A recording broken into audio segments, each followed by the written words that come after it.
Hello everyone, it's me again. Today I have an excerpt from the upcoming Christmas story, Lights, Camera, Mayhem. Just to set the scene for this excerpt, Calvin Cutter has returned to St Mary's seeking technical and historical background for his new time-travelling TV series, Tempora, the Time-Travelling Tourist. He's accompanied by key members of his production company, together with his leading lady, the stunningly attractive Astrid Gustafsson, and his leading man, the generic, darkly smouldering hero, Dirk Thrust. The series is based on David Sand's best-selling books, The Sands of Time. In this excerpt, everyone is assembling for their first meeting. It's not going to go well. Everyone took their seats, there were formal introductions, and then we all got stuck in. I'd brought all the research we'd carried out on the production company's behalf, and 30 seconds later, it was spread all over the table, and I was deep in discussion about sets and backgrounds, especially those for episode 1, because for episode 1, I was the expert. I'd actually been there because in episode 1, Tempora was going to Troy. From my point of view, things went badly right from the off. Apparently, elegantly pillared temples and palaces weren't exciting enough for Calvin Cutter, CC, and he'd brought his own ideas with him, including sketches of how he thought Troy should look. There was a ziggurat and a couple of Egyptian pylons, then something that I thought looked very like the Shard, although apparently I was looking at it upside down, so I might have been mistaken. There was a pyramid and a couple of monoliths in there as well. I countered with a folder of sketches and graphics, mostly done by me and Polly Perkins from IT, which showed, if not a more accurate Troy, at least one that could have been achieved by the building methods of the time. Even with today's modern construction techniques, they'd have struggled to build some of Cutter's suggestions. CC wasn't having any of it. He thumped his ear again. Marge? Yes, of course I'm still at St Mary's. Why would I not be? Have you still got the artwork from Moses, the bloke who did the thing with the Red Sea? Although what he was doing at the Red Sea, if he was on his way to the Promised Land, beats me every time. Very woolly navigation skills, if you ask me. All he had to do was find the Med and turn right. 40 years in the wilderness with 50,000 kids in the back seat whining, "Are we there yet? Are we there yet?" All because Moses had his map upside down. What? I am getting to the point, Marge. Can you get Justin to send over sketches of the exteriors? We can use them again for Troy. Because Egypt and Troy are identical, no one will notice. Oh, sod the critics. What do they know? Cheers, Marge. I sighed. This was going to be a very long week. Leon's advice just before he departed on the week-long holiday I'd been denied had been to smile and think of the money. I told him women had been doing that for millennia and waved him goodbye. Mrs. Enderby was present at the meeting too. I reintroduced them, and evidently remembering these embarrassing circumstances of their last encounter, she confined herself to a simple good day. Calvin Cutter fixed her with a suspicious stare. "I'm sure I remember you having a brogue," he said. "I'm from Welwyn Garden City," she said primly, and we all left it at that. Anyway, this episode was entitled Tempora and the Fall of Troy. For those of you who fondly imagine you are familiar with the story behind the fall of Troy, heads up, you aren't. According to Calvin Cutter, the legend was to be given a whole new treatment, making it more relevant to today's modern world and bringing it in line with current thinking and social mores, which had led to a certain amount of bewilderment by all and some heavy drinking later in the evening by me. It's Troy, said Peterson, putting a margarita in front of me. How many other ways are there to tell the story? Perhaps Troy doesn't fall, said Mark. Perhaps it's the Trojans who build a wooden horse and leave it outside the city, where it's welcomed by the Greeks, who don't know it's stuffed to the gunwales with bloodthirsty Trojan spearmen. They creep out at dead of night, run amok through the Greek lines, set fire to the ships, kill as many as they can, and enslave the rest.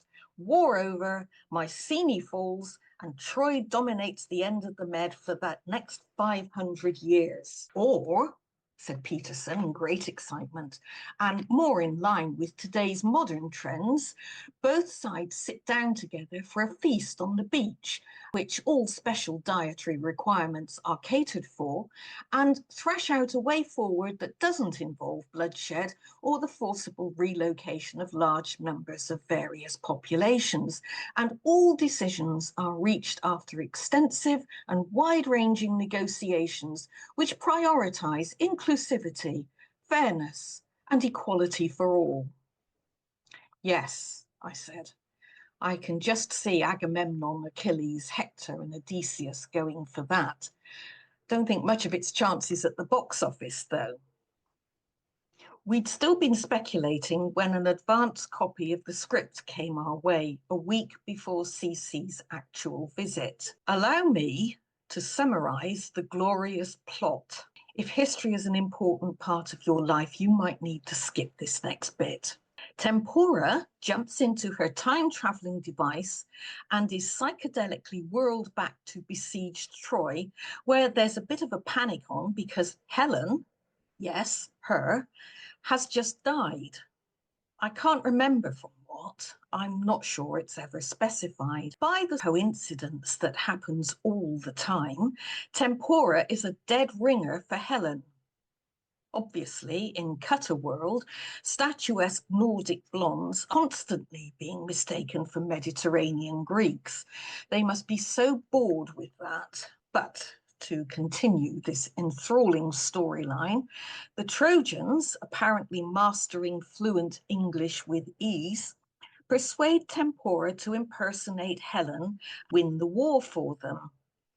Why they don't just open the gates and hand Helen's lifeless body back to Menelaus so everyone can go home and pick up their lives is never adequately explained. Tempora willingly agrees to become Helen, again for reasons beyond the ken of man. Achilles does challenge Hector to their famous duel, but in a teeny tiny departure from the original legend, Hector has been too badly wounded to fight, so he persuades Tempora to don his armor and fight in his place. It's worth noting that at this point in the script, Dr. Bairstow was the only person at St. Mary's who managed not to have a WTF moment, but it was close. Anyway, Tempora and Achilles do battle on the plains of Troy, and after an epic fight, she defeats him. I swear I am not making this up. And when she whips off her helmet in a true Eowyn moment, he falls in love with her. There's a torrid sex scene behind the bushes. The script was silent on whether they would keep their armour on or not. Peterson, Markham and I had spent a happy hour drinking and imagining the clanking. Unfortunately, her husband Paris, who for some reason has been kept in the dark about Tempora, doesn't know it's her, not Hector, shoots off his arrow and catches Achilles on his famous heel. Achilles makes a long and moving speech proclaiming his love for Helen stroke Tempora and how all mankind should live together in peace and harmony. And then the greatest warrior of his time dies in her arms of his heel wound. Heartbroken at her lover's death, Tempora drags herself back to Troy, where everyone is terribly pleased with her.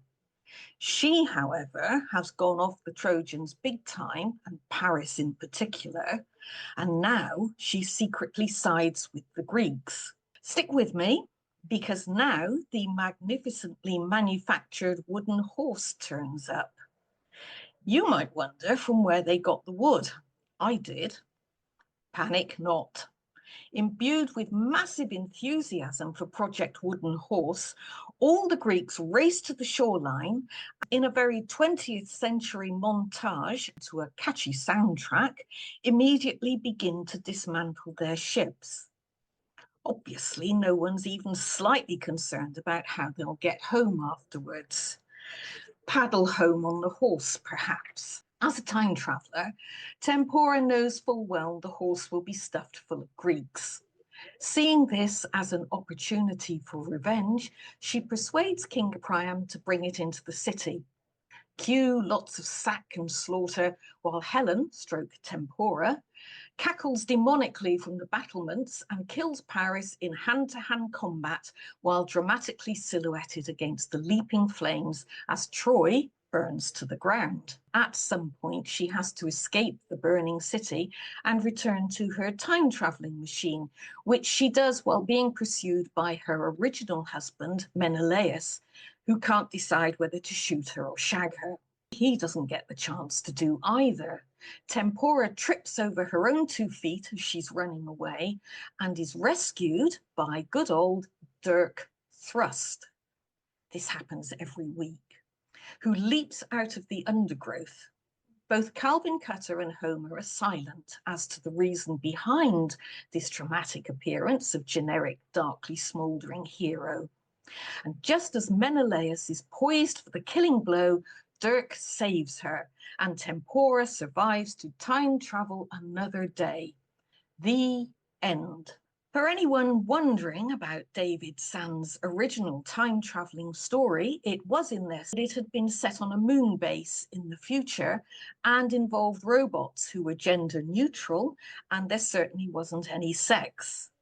Otherwise, the adaptation was completely faithful to the book. Back to the script. I'd actually been asked for my comments on this remarkable document. Mindful of Dr. Bairstow's instructions, I'd ignored 20 years of historianism and said faintly, "Very nice," before going off in search of a darkened room and alcohol, and not in that order.